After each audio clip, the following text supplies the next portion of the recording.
Labis ang paghanga ng dating multi-division world champion na si Koki Kamida sa pinagkitang bagsik ng Filipino boxer na si Kenneth Yuber matapos ang kamanghamanghang knockout victory nito laban sa Chinese boxer na si Aity Sailike.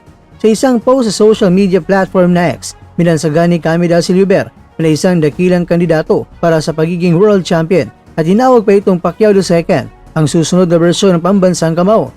Pinatunayan ni Yuber ang kanyang galing nang pabagsakin niya ang kalabang Incheck, isang boksingerong kilala sa pagkakaroon ng matibay na resistensya at hindi pa kailanman nakaranas ng pagkatalo sa pamamagitan ng knockout. At ayon kay Kamida, walang duda ang pagkapanalo ng Pinoy sa nasabing laban. Sa kabila ng ningning ni Yuber mga kwento, inamin ni Kamida na nahihirapan silang humanap ng susunod na makakaharap na Pinoy.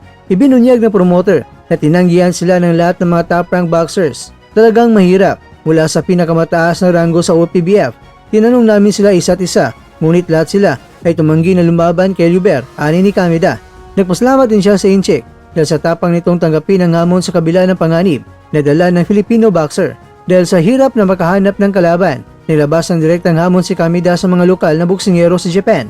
Meron bang matapang na Japanese boxer na gustong lumaban kay Kenneth Yuber pagtatapos ni Kamida sa kanyang post? Sa ngayon mga kwento, nananatiling isa si Yuber sa mga pinakainaabangang pangalan sa dibisyon. Dala ang reputasyon bilang isang knockout artist